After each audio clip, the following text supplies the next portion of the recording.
affected sectors, you are probably just planting for the future. And again, your kids and grandkids would actually thank you for the effort that you started at a moment when everybody seems to be doing just running in one direction. Here, I would like to sort of thank you for your time and give credit to my colleagues here. Many of you, I think all of you, know Eustace, and my colleague Catherine Brantley, who is working in the projects in the Caribbean and international waters and knows more about the region and those two things than I do. So thank you so much for your attention.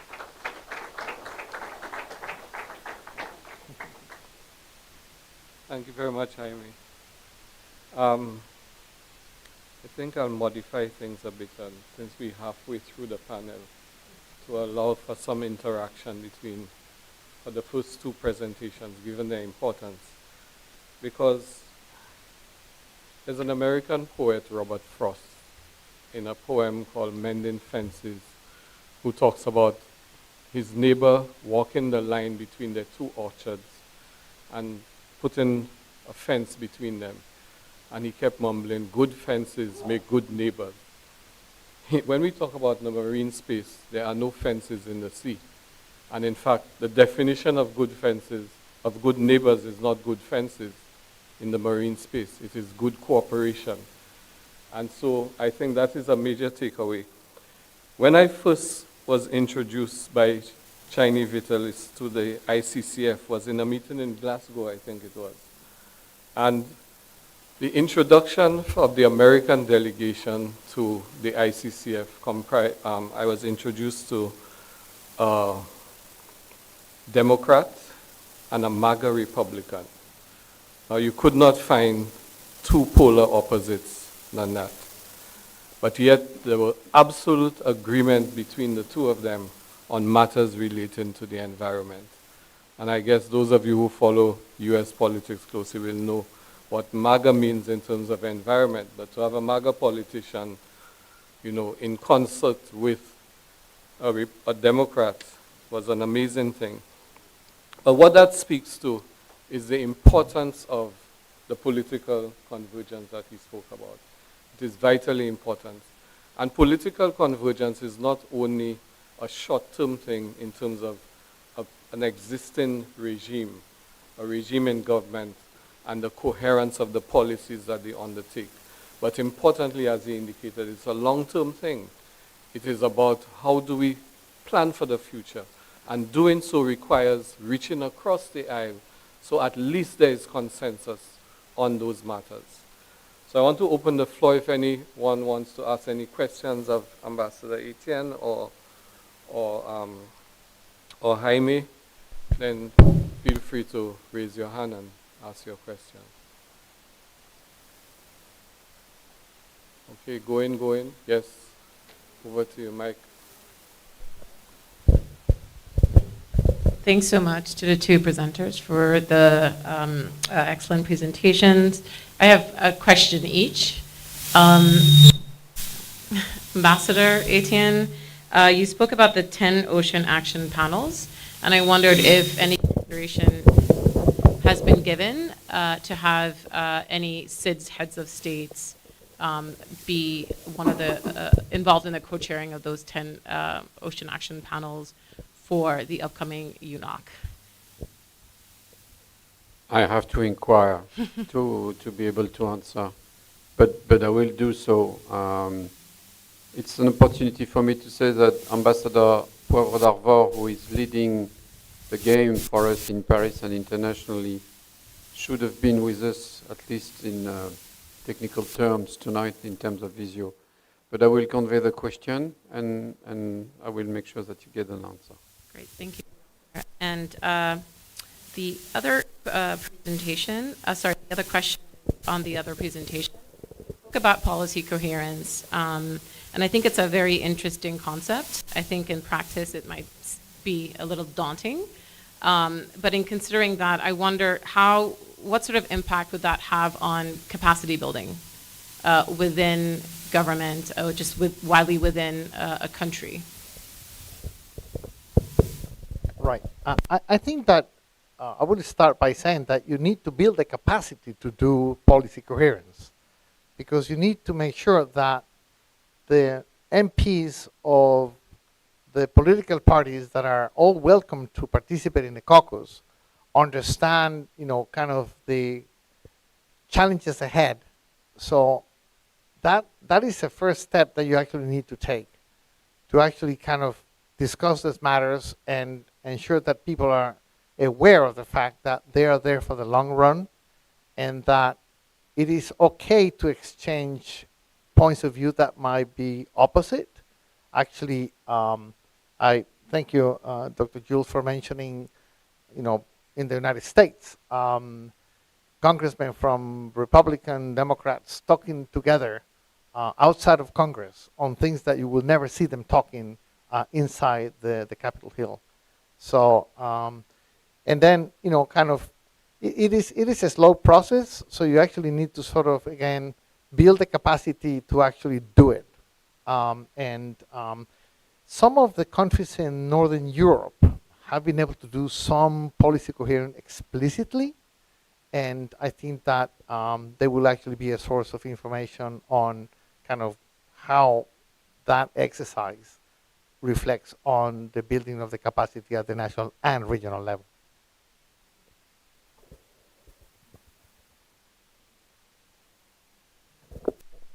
Thank you, Minister. Yeah, Mr. Thank you very much, John Edward, Minister, Government of St. Lucia. I just wanted to accentuate a point made by you, Jamie, on the need for bipartisanship.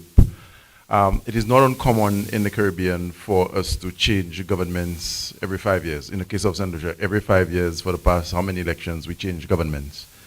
And you get the feeling that political parties are not on the same page as it relates to policy, not just in the realm of environmental management, but what we've understood is that for us to reap any significant success on this, there must be bipartisanship. And there are certain imperatives in the National Development Scheme that would call for both political parties, in our case we have a two-party system, to be on the same page, so that if the government changes at a general election, the mandate is not lost and you don't have to reinvent the wheel with a new government. And absolutely no time within which to formulate policy and effectively implement those policies to get the desired effect. Thank you very much. Actually, to further with what Minister Sean has said, in giving some address at one of the national events, I pointed out that 5 years, which is our political cycle in the OECS, is not really 5 years.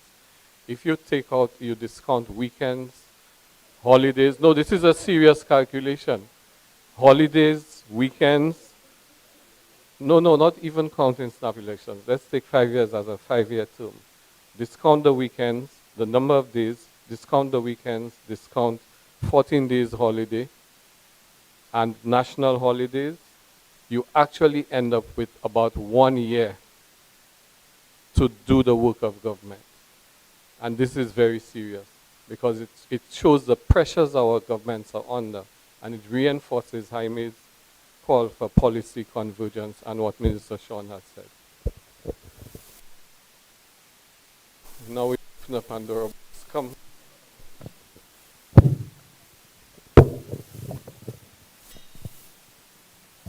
Yes, good evening. My questions will be quick. For Mr. Cavalier, please. I found your discussion on policy coherence very interesting, and my colleague and I were saying that we certainly lack it in our country, the Virgin Islands. So 2 things. I'm wondering, one, is the ICCF developing any tools or guidance on how governments can achieve this? Because I don't think it's an easy task by any means. And my second question is whether the ICCF is working with another acronym, the OPCC, which stands for the Parliamentary Observatory on Climate Change for Just Transition, because I think there's a lot of good synergy that could come from you working with them. So just curious on that point.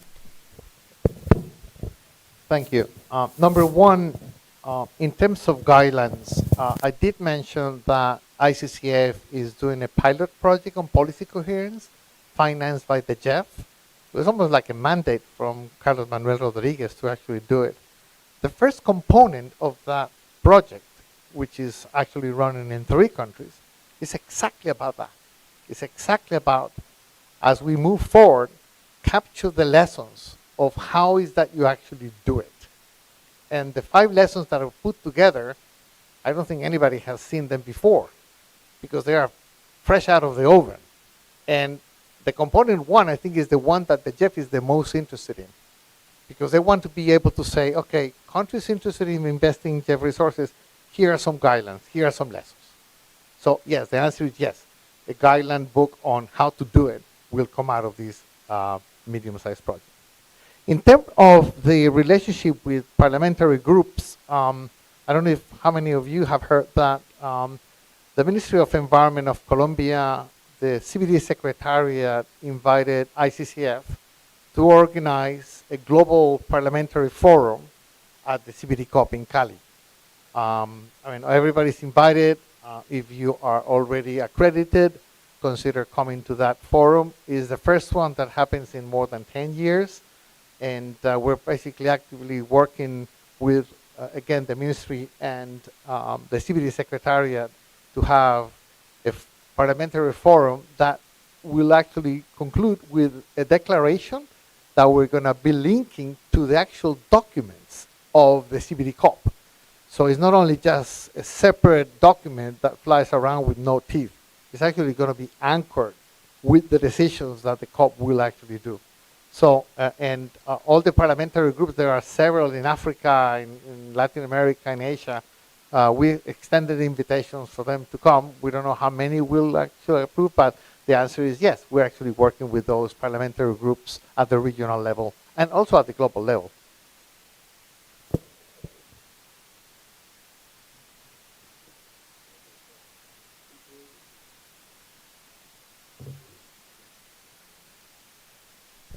Okay, thank you very much. And I'd just like to perhaps to respond to the ambassador and indeed the issue about policy coherence, as well as the issue the Director General states about the time issue. You know, and I mean, time is of the essence. If we go back to the original point made by the ambassador, we've 6 months for BB&J, and we're working with OECS very closely. We have resources to do this, which are going to be based in the region.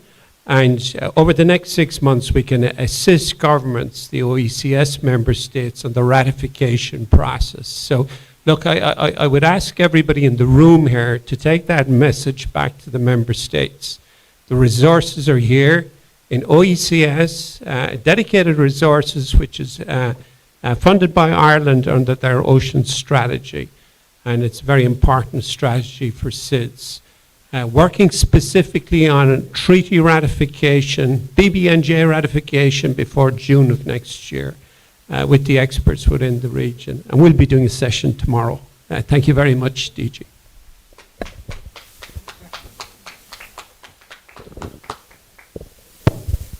Thank you. Is that a question, Miss? Oh, okay. Sorry. Okay. Yes. I think we're about to have that convergence that we talked about. Absolutely. So, uniquely so, I'm a member of the opposition here in St. Lucia. And I just want to thank you for the presentation on policy coherence. I think all the ideas being bandied around and some of the challenges that have been cited about the changing of views and governments and so on, I think that this could be overcome if, for example, a couple of things I think that we need to do better. I think this could work if we promote the idea that policy should be enshrined in empirical evidence. So regardless of our historical ideology, right or left, or center of right or left of center, sometimes we're too caught up, and we have to be less committed to ideology and more committed to common sense policies that are going to yield the results. So I think that's the first thing. And we have, I can think of at least a couple countries in the Caribbean where they've got together opposition and government. They have used civil society groups and they have put together vision commissions, and they have agreed to the fundamentals of the country's visioning for the next 20, 30 years. And we've seen those examples. So I think that they are very practical examples right here in the Caribbean. We can perhaps mirror, tweak to our own peculiar circumstances and make them work. So thank you. And I'm looking forward to having the first meeting with Minister Sean Edwards. As a member of the caucus, I'm Senator Dominic Frede, former Minister of Tourism. So my curiosity was piqued about the blue economy when I was invited. I know all of you guys are sustainable ministers. And if you don't mind, Dr. Jules, I would like to come from the context of the industry. That being tourism, my own bias. And that is, I loved what the UNWTO did many years ago. I think it was 2018, if you guys can go back. And they had, that was the year of sustainable tourism. And I had never seen such a holistic approach to sustainability. Very often, sustainable driven people tends to be about the environment. But then they go, well, look, sustainability can only take place if there is economic sustainability, sociocultural sustainability, and environmental sustainability.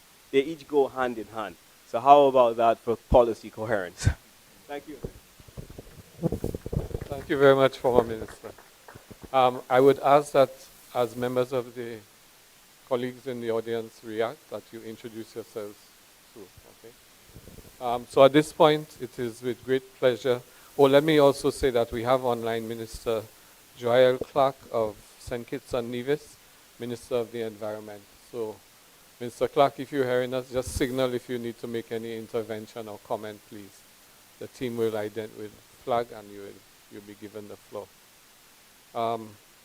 At this point, I want to invite the Honorable Karine James of Grenada to do a presentation, speak to cross-cutting issues essential for achieving the blue economy.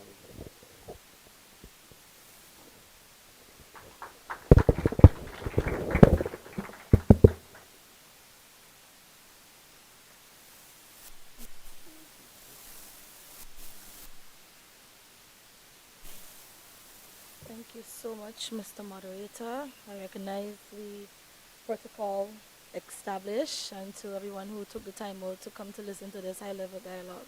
Good evening. Good evening. Can you hear me? All right. On behalf of the government and people of Grenada, I want to firstly express my thanks and appreciation for the OECS for bringing us together for this very important topic. And I think piggybacking on what the sentiments of Senator mentioned in terms of bringing coherence and linking all of the sectors together is very key towards achieving some of the ambitious targets and goals that we want to achieve within the blue economy space. So my presentation, I will be discussing cross-cutting issues essential for advancing a sustainable blue economy, with a focus on Grenada's role and our experiences thus far. It draws on our national ocean policy, or draft national ocean policy, to outline how we can effectively manage our marine resources for economic growth, while also addressing some of the environmental challenges such as climate change, biodiversity loss, and marine pollution. So we can go on to. So Grenada is a part of a collective effort within the OECS to use its exclusive economic zones, which is 75 times the size of our land area, to drive regional economic resilience. Grenada's blue economy strategy is central to our national development. With an exclusive economic zone, that is, the ocean plays a crucial role in our economy, our food security, and of course climate resilience. Now, to unlock the full potential of our oceans, policy coherence, as you've heard before, and regional collaboration are essential. We must also address key challenges like climate change. We must also address key challenges like biodiversity loss and pollution that are particularly pronounced in small island developing states like ours. As a model for the OECS region, Grenada's national ocean policy aims to balance economic development and sustainability. So we're going a little too fast. Now, the interdependence of oceans ecosystems requires that we politically. As detailed in Grenada's draft national ocean policy, ecosystem-based management ensures that our policies address the complex interrelations between marine ecosystems, human activities, and external pressures like climate change. This integrated approach is essential, of course, for both the health of our oceans and the success of our blue economy initiatives. There are three major challenges that stand in the way of a healthy ocean economy.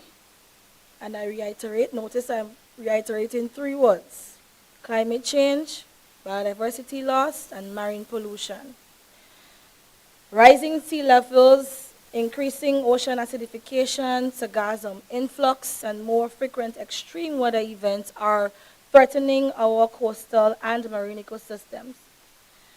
Biodiversity loss driven by overfishing and habitat destruction weakens the resilience of marine life, while pollution, particularly from plastics and land-based activities, continues to degrade our ocean environment. And earlier on today, you've heard a presentation from my advisor and a robust figure in the climate, in the plastics treaty and plastics dialogue as it relates to marine pollution and plastics. Now, Grenada's active engagement in international agreements like the BBNJ agreement, and we will ratify very soon, and the Global Plastics Treaty highlights the need for global action to dealing with marine pollution and biodiversity loss. Grenada's draft national ocean policy is not just a local framework, but is a part of a larger regional blueprint for aligning policies across ocean member states. We believe that it emphasizes the need for a unified approach, ensuring that the management of our fisheries, our tourism, as you've heard, energy and coastal protection sectors is coordinated and mutually supported. Thus, this policy framework allows us to balance economic development with environmental protection, ensuring that our ocean resources are managed sustainably across all sectors. Move on to the next slide. Now, the collaboration between key sectors, and we have fisheries, tourism, conservation, and energy. This collaboration is vital for the success of Grenada's blue economy strategy. Of course, private sector innovation is crucial in driving sustainable development, especially in areas like marine energy and sustainable tourism. The involvement of private enterprises ensures that new technologies and sustainable practices are implemented across these sectors. Grenada's Blue Economy Secretariat will be established, and that would be done to streamline stakeholder engagement across these sectors, facilitating stronger partnerships between government, industry, and communities. And you've heard it as a key underlying feature coming out from the presentations before me. We foresee that this secretariat will play a key role in fostering cross-sectorial collaboration, ensuring, of course, that our blue economy initiatives are effectively integrated. In partnership with regional and international organizations, Grenada continues to advocate for shared governance models that actively involve local communities and private sector leadership. This collaborative approach ensures that all stakeholders contribute to the sustainable use and protection of our marine resources. So we just have a little bit out there showing that collaboration. Next slide. Ocean challenges are, of course, inherently transboundary, with issues such as marine pollution, We also have illegal fishing and climate change affecting entire regions. Now, to address these complex and interconnected problems, regional and international cooperation is critical. Grenada's engagement, of course, with the negotiations for the Global Plastics Treaty demonstrates how transboundary challenges can, of course, be tackled through coordinated governance.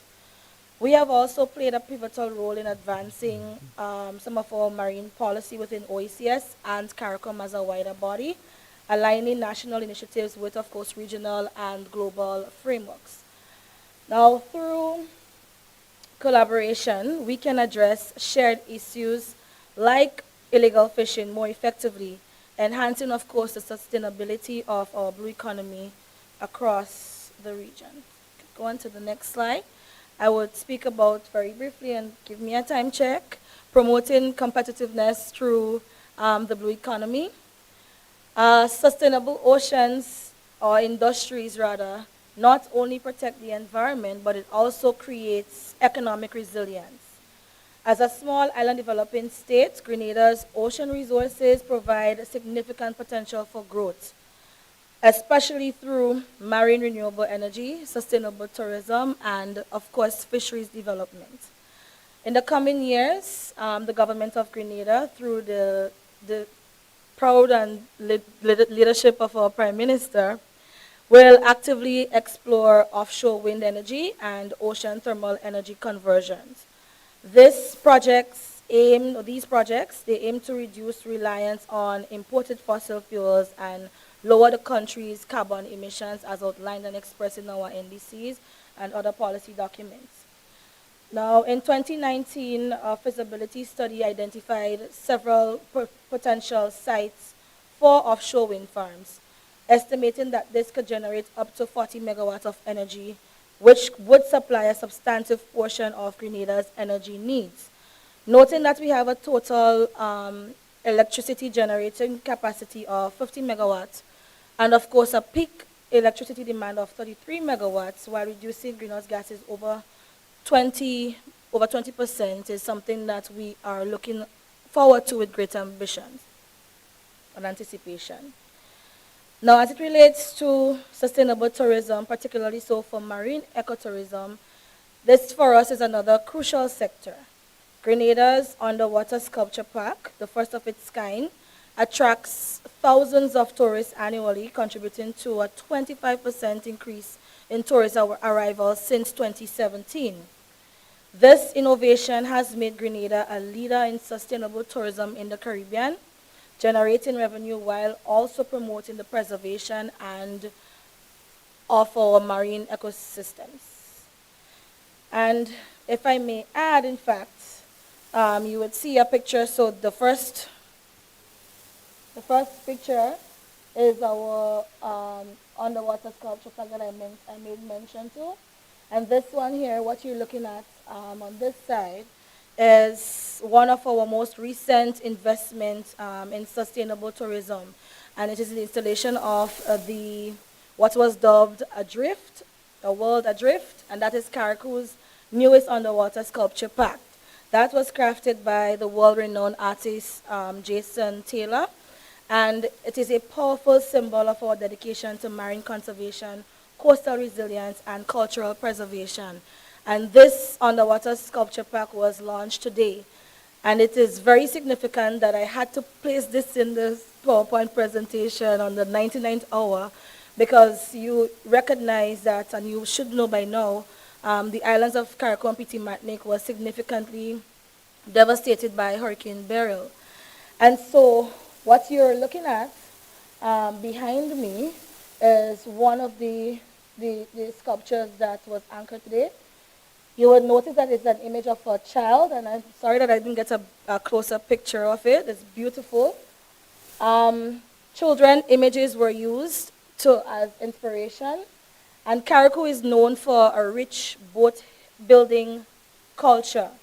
And so what they have done is merge the identity and the culture of the people of Carriacou and Petit Martinique, and I want to commend the Grenada Tourism Authority for not pushing back launching this underwater sculpture park, because at this time I think that the people need that kind of support to remember their resilience, remember that in the midst of crisis, in the midst of challenges, that we can rise and we can actually use our resources in terms of safeguarding our ecosystem, safeguarding our environment to generate economic activity. So they have to be commended for that. As it relates to the fisheries sector, and I'm being very mindful of the time and I'm trying to rush through, we have seen a steady growth and a significant interest at the policy level.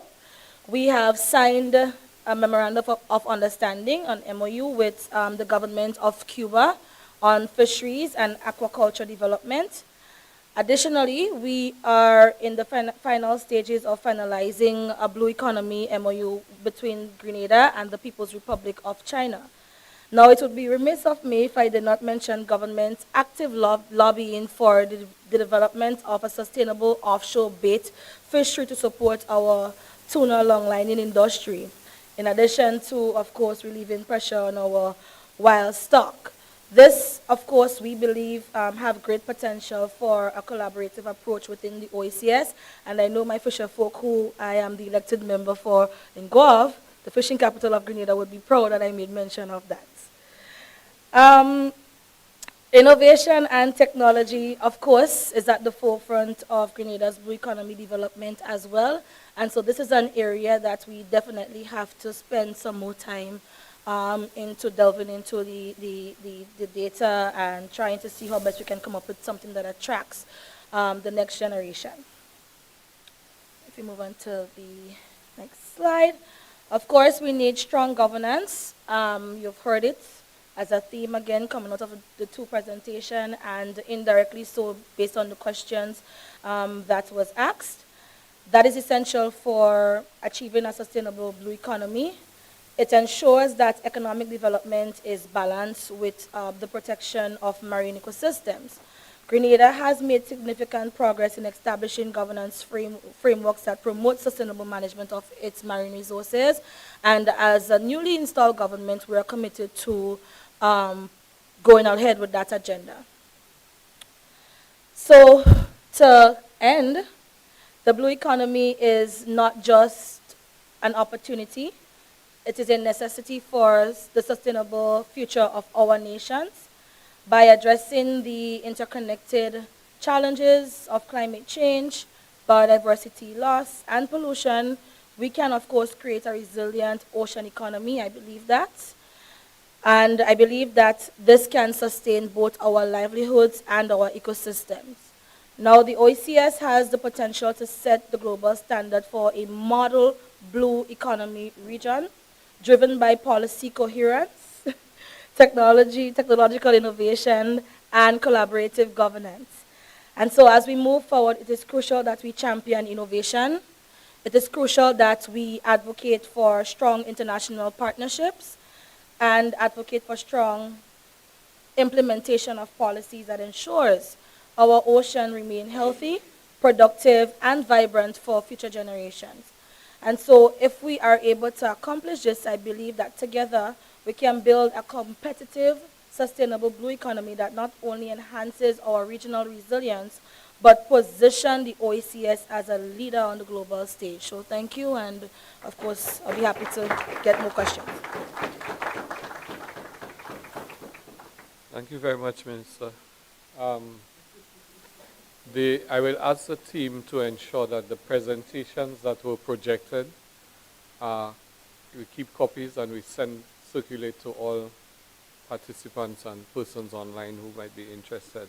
I did mention earlier that we have Minister Joyelle Clark of St. Kitts and Nevis online, so I would ask her at this point whether she would like to make an intervention to parallel the Grenada experience with that of St. Kitts and Nevis. Minister Clark?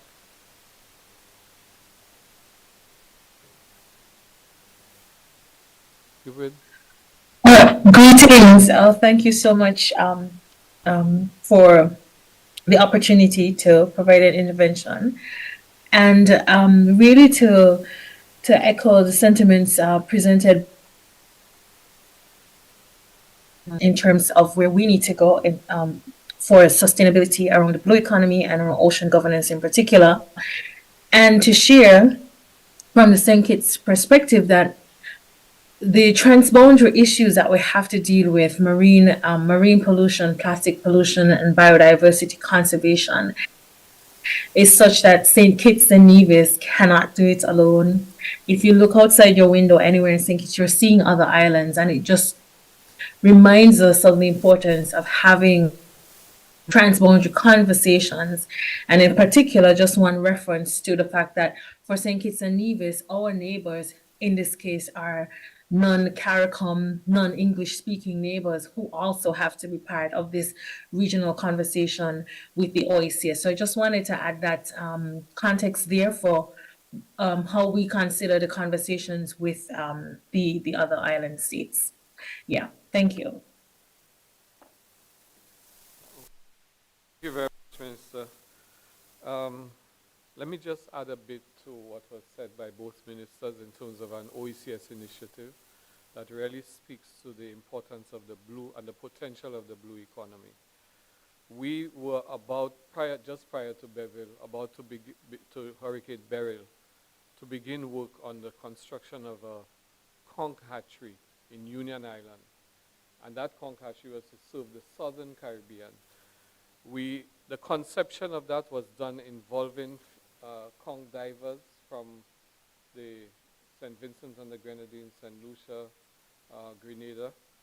And it also involved looking at working together with the international agency responsible for conservation of marine resources.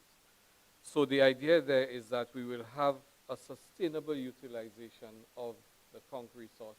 The hatchery will ensure that we put back into the wild and we help build the stock. And the presence of some of the international bodies associated with this would mean that we are able to export the conch as sustainably produced and farmed. But that the stakeholders, the divers and so on, will be part of the governance of that entity to ensure sustainability, that they have a role in monitoring the use of the resource and the benefit from the exploitation of that resource. So at this point, I want to now call on Minister from Grenada, the Honorable Darren Pinard, Dominica, to make his presentation.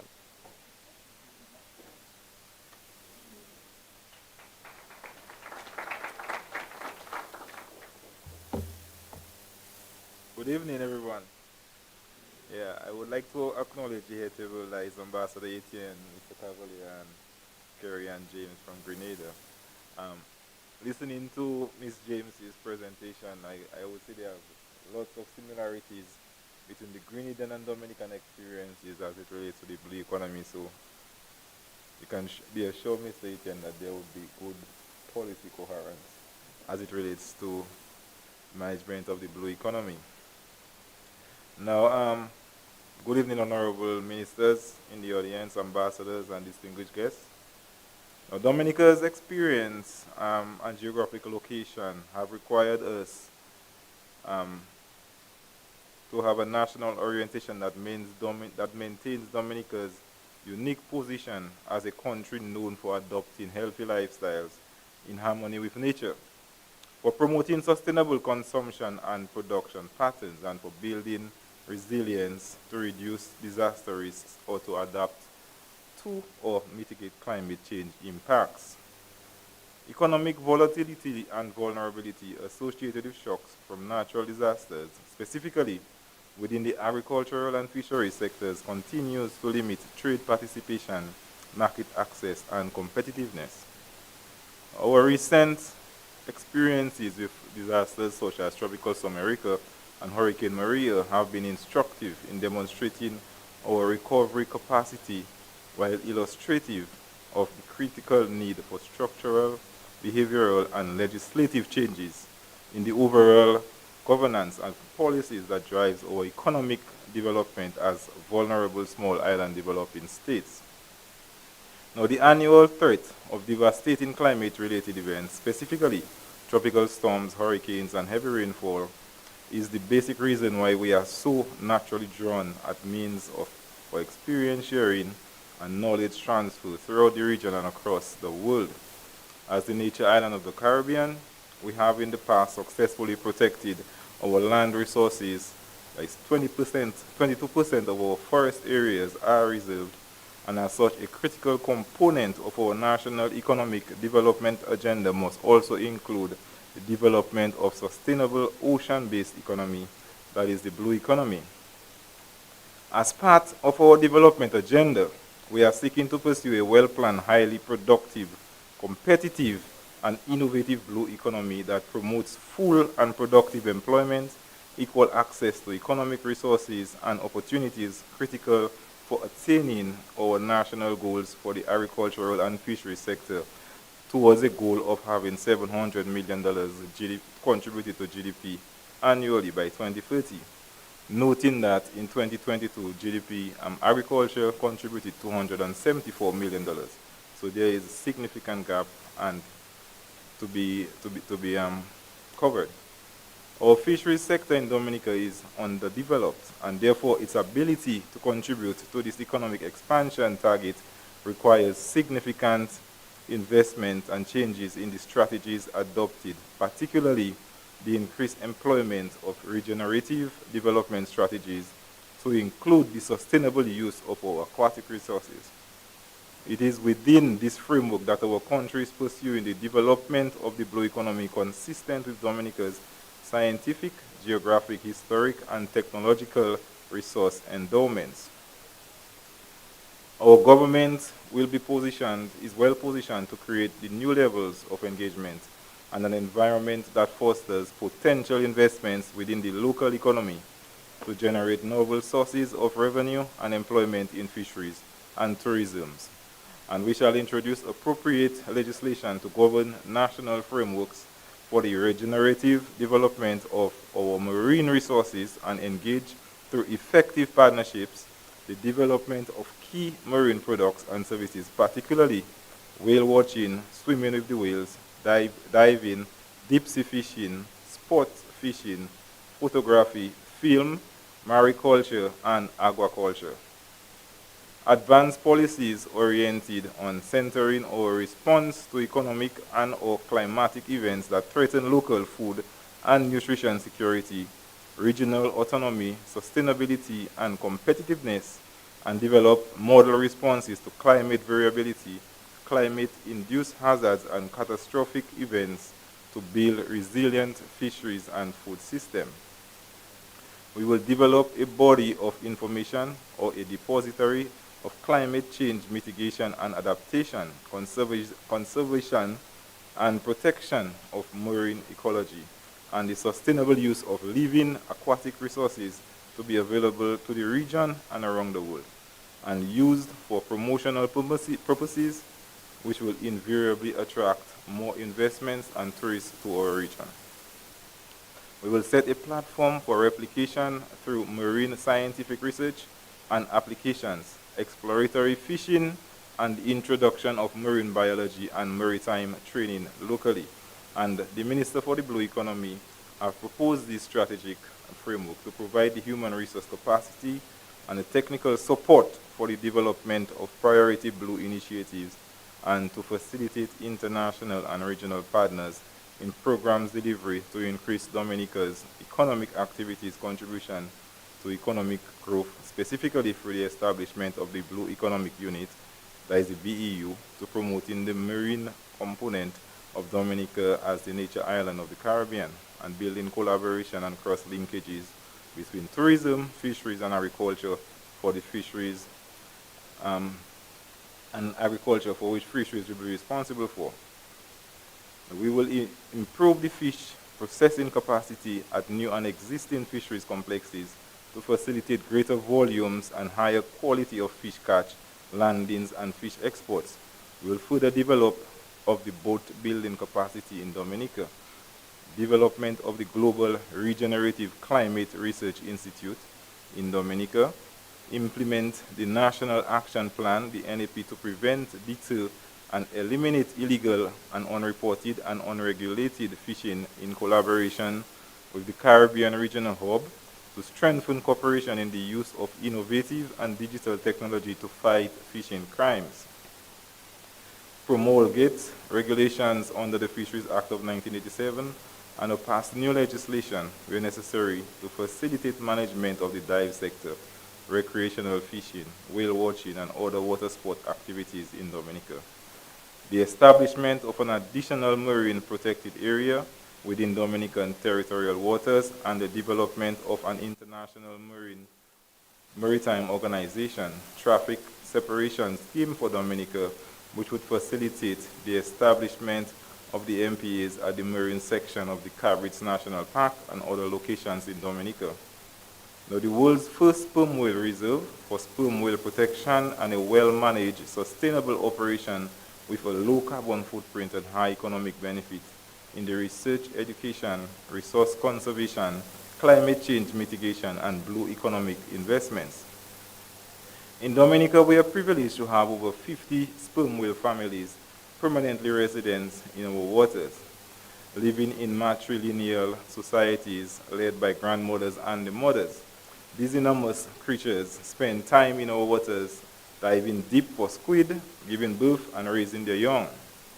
Through our partnership in marine research with the National Geographic Pristine Seas and the ongoing work by the Cetacean Translation Initiative Project, SETI, we have learned that as nomadic marine mammals, the sperm whales have found a safe home in our waters, and we consider them permanent residents in Dominica. Hence, Dominica has embarked on the establishment of the world's first sperm whale reserve for management of activities surrounding this resource and sustainable use of living marine resource with a low carbon footprint and high economic benefit in research, education, resource management, water sport activities, climate change mitigation, and blue economic investments. Now, this is a testament that the concept of sustainable use can also reach beyond consumption and afford countries the right to utilize its resources in a manner that is best suited for its own circumstances. In recent years, our resident sperm whales have been subjected to major threats from increasing maritime activities, hit by ships tangling in plastic garbage and imperiled by other human threats that negatively impact their habitat.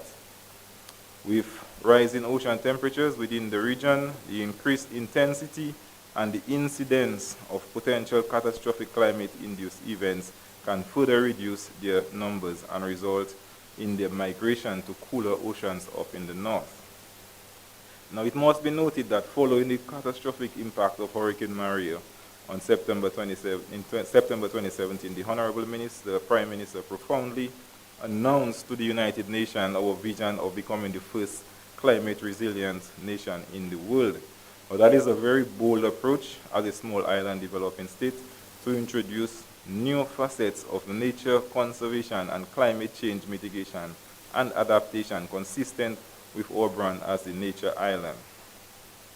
Now, it is within this context that we propose a sustainable use strategy that reduces the level of exploitation of our living aquatic resources and engender a new era that focuses on exploration to include the opportunity for the development of carbon emissions trade or the trade of carbon credits associated with the high value and volume of carbon sequestration of whales.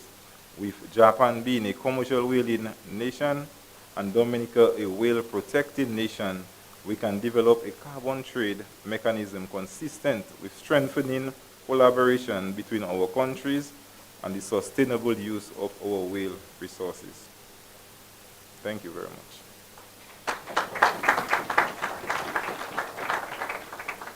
Thank you very much, Minister.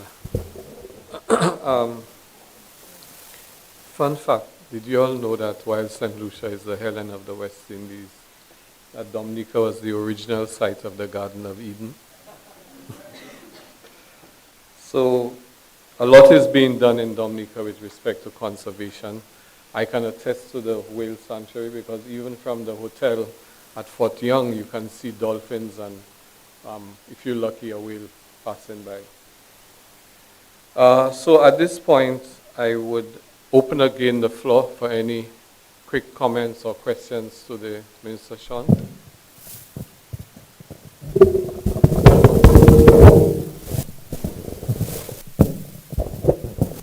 Thank you very much, Chair. I want to commend my ministerial colleagues for two very insightful presentations. And from their submissions,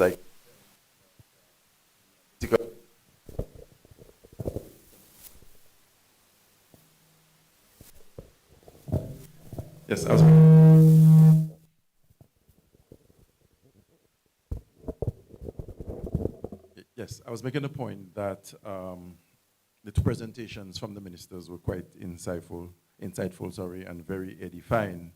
One of the things I was able to glean is that we are pretty much doing the same in the islands, notwithstanding the fact that we are sovereign states. Minister James made a very telling point when she remarked that the OECS has the potential to be global leaders as it relates to matters of the blue economy. And this is something I concur with wholeheartedly.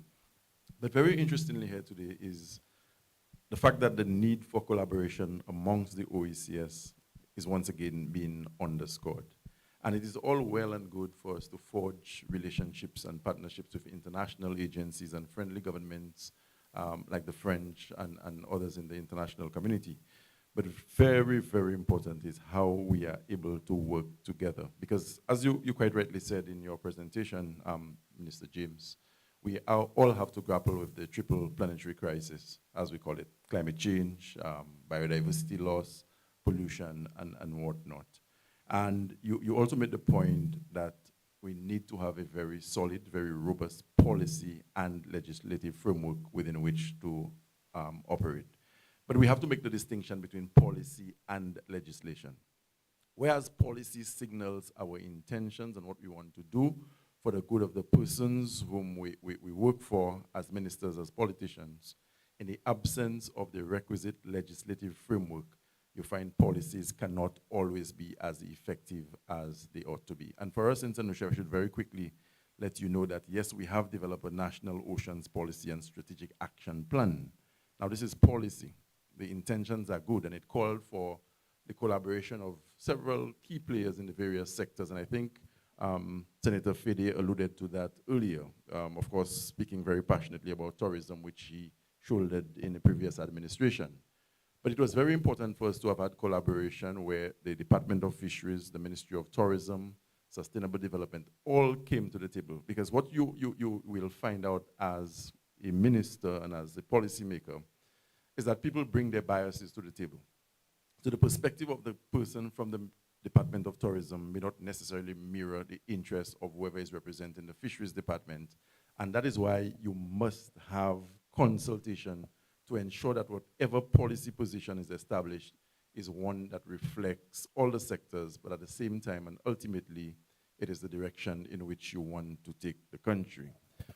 In relation to pollution, for us in St. Lucia, we were able to enact legislation, the Styrofoam and Plastic Food Services Containers Prohibition Act, because everybody was bringing everything into the country. You have a burial, and everybody must bring a ton of plastic plates and cups to have a good time. And then it is an environmental problem that we have to deal with afterwards.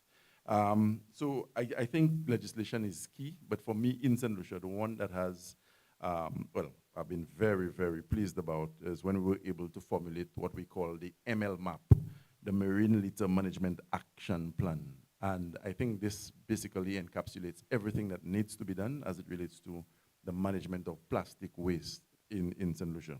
We are pressed for time, and I will leave it here, but I really want to commend my ministerial colleagues for what I indicated earlier on were very insightful and edifying presentations that basically speak to where we are at as a region. And it is once again a demonstration that smallness of size is not an impediment to what we can achieve as small island developing states and as OECS.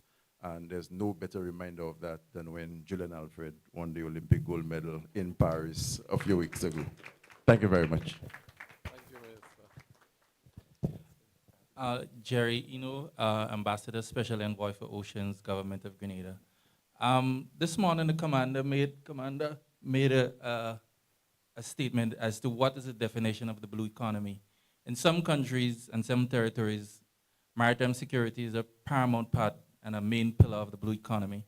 And we here at this forum, I think it's important that we never forget that the role of maritime security plays in our blue economy, because if we ratify all the treaties and so on, and we don't have the maritime security to protect and control what happens on the high seas and inside of our territorial waters, I think we'll miss the point. So though it is not part of this discussion here, I want us to always remember that maritime security is fundamentally important for maintaining our blue economy. Beyond maintaining the blue economy, also for control of crime and other things, because the interdiction of what is happening on the high seas is of critical importance. So in addition to the points made by Minister Sean, I want to say it's policy, it's legislation, but equally importantly, it is the issue of enforcement of the legislation. Over to you. Thanks so much, DG. And I do agree with Minister Edward that they were really good presentations by both the ministers. And I just want to bring up a point, I believe, that was raised earlier today. And it's, I guess it's, for me, it's a little disheartening that I'm not hearing enough of this being pushed and progressed.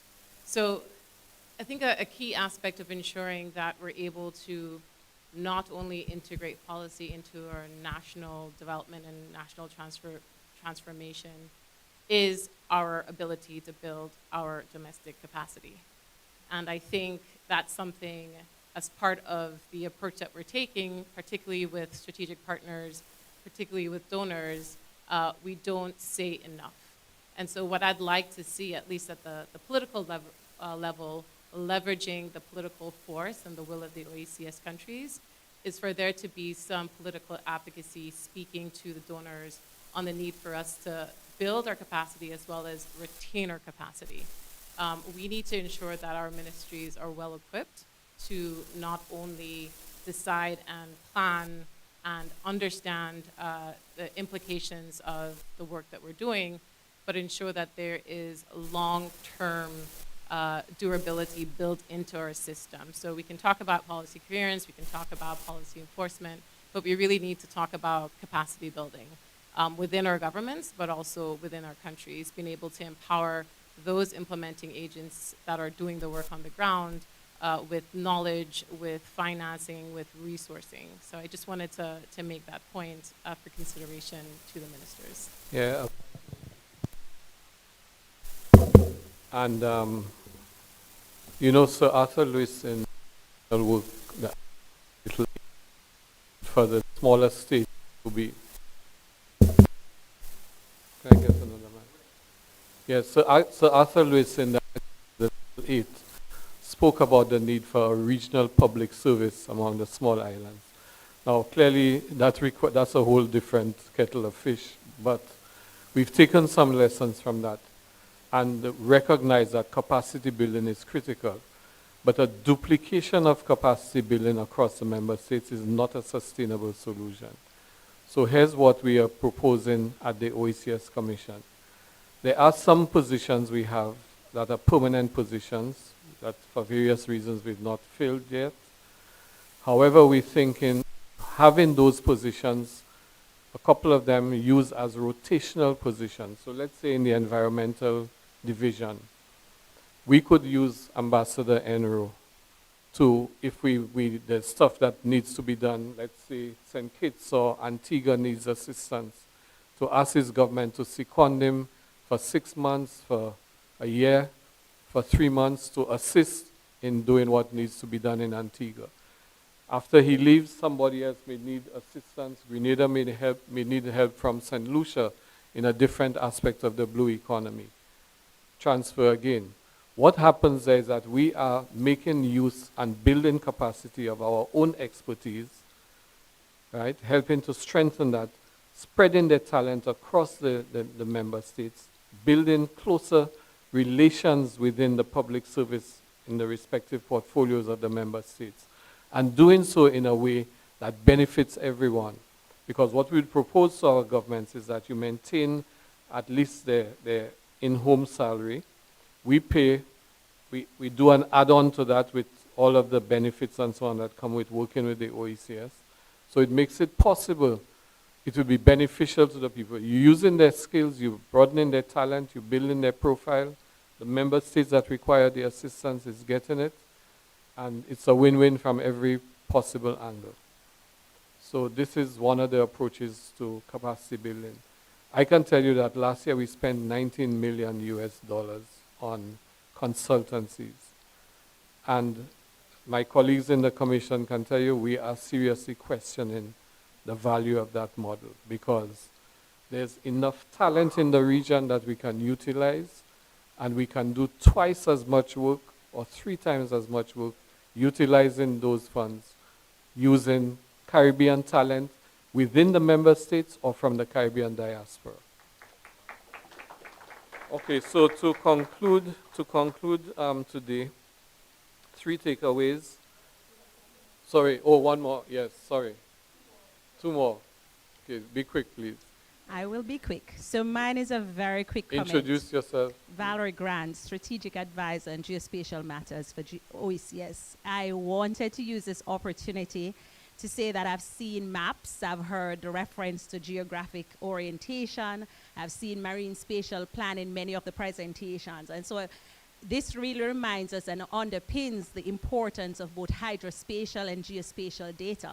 And one of the challenges that we're having within this region is that there are no policies and we're not utilizing that national geospatial information management. So mine is a charge tonight to say, given the fact that it underpins so much of what we are doing, I hope that the ministers who are here and the leaders will take back to their countries and really do as much to promote the use of national geospatial information in addressing some of these most pressing challenges, and to ensure that for those who have lingering policies, that those policies and acts are passed so that it can support the strengthening of the work that we're doing in the blue economy. Thank you. Well, Val, before you pass the mic, can you also update them on the recent discussions we had with the Pacific?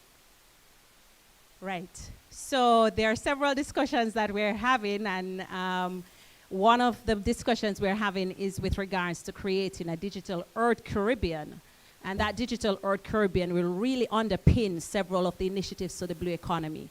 And what that means is that it's not just geospatial people who will have access to that data, but it will be in a format that makes it accessible and usable by the entrepreneurs, so that we'll have data that persons can really build on and create innovative products that are part of the blue economy. Additionally, coming out of a meeting that concluded in Mexico just Friday, there is real interest in seeing what can be done in the region, and we're contemplating how do we move forward in terms of Caribbean Geospatial Institute, as well as we'll be discussing as we go forward in Antigua next week, the SIDS hub in Antigua, and how geospatial will be integral in supporting and having the portal as well as a center of excellence. Yeah, thank you, Val. Last comment. Please identify yourself. Yes, thank you very much. The name is Wayne Maiku. I'm the Antigua and Barbuda representative to the Ocean Governance team. My question is to Minister James. And first of all, let me congratulate you on establishing the Blue Economy Secretariat. I would just like to have an idea of the national framework within which the Secretariat will function, and whether or not there is consideration to align the work of the Secretariat to the work of the National Ocean Governance Committee, which is a requirement under the ECROP.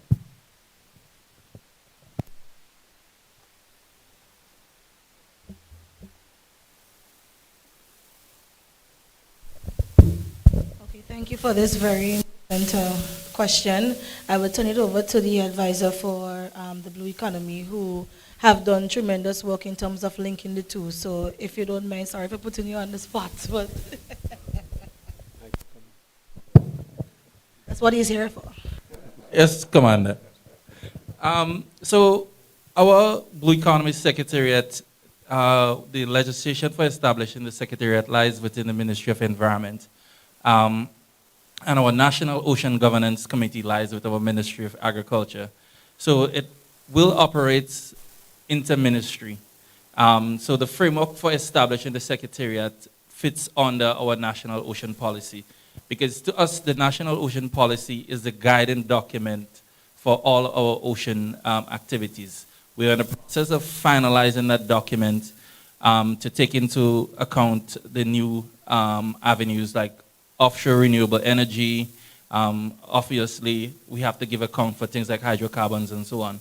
But it's important for us to finalize our national ocean policy, which would guide everything that happens within the marine space, all the economic activity, all the conservation activities. Thank you very much, Ambassador. Okay, so final words. One, the EIS says those who have not ratified the BBNG, please attend to the ratification, and we will be calling and following up with you on it. Second thing, I think we should all have been struck by the broad range of initiatives across the OECS member states presented here today. And we can see each from a different angle is pursuing critical initiatives. Everyone is contributing exemplars that we can all learn from, that we can adapt, that we can utilize in our own spaces, or that can become models for a regional solution to the particular angle of the problem that we are addressing.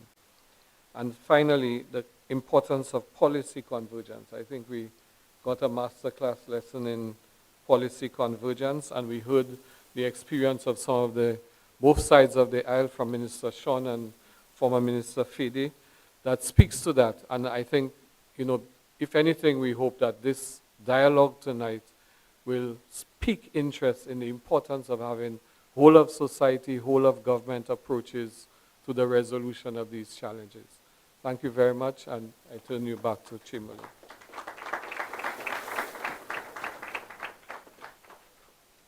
Thank you very much, Dr. Jules, and our excellent panel. Another round of applause. Yes. Thank you so much. So I stand between you and the rest of a lovely evening, including our cocktail.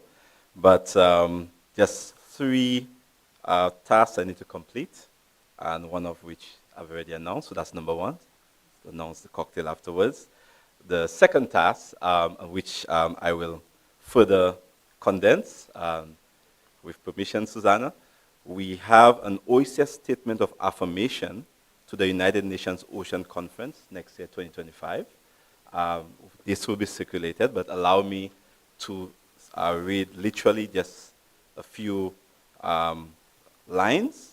It starts by saying, we, the Organization of Eastern Caribbean States, OECS, proudly present this reaffirmation as further testament to our collective commitment to regional collaboration and cooperation on sustainable ocean management and good ocean governance matters.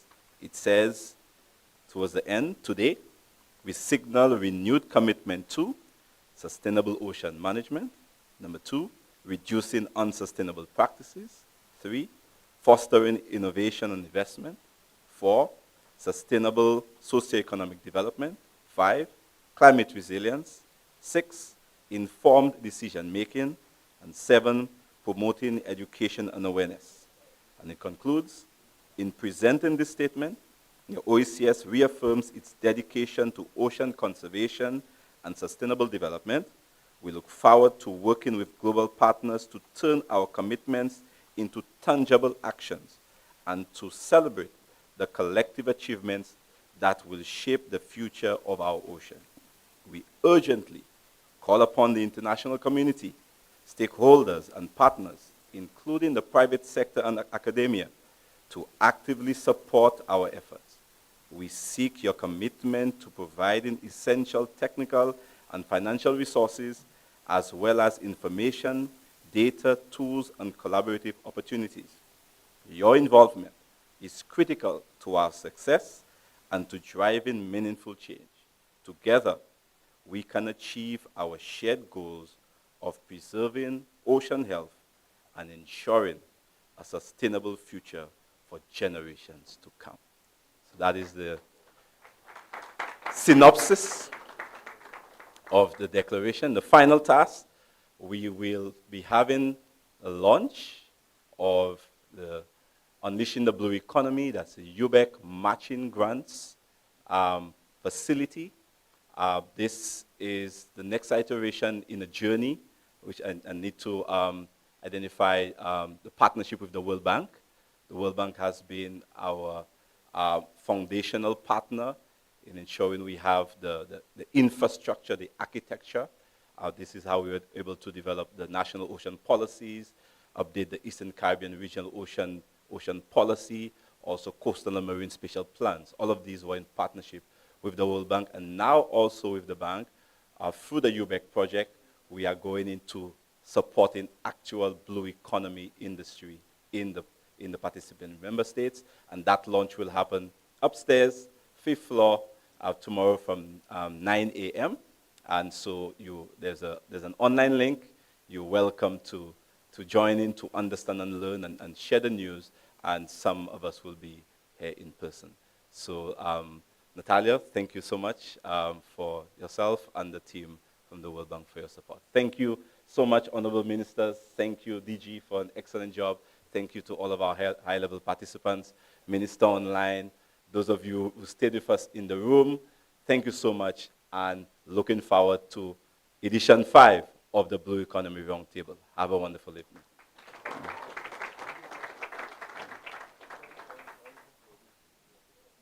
So, cocktail is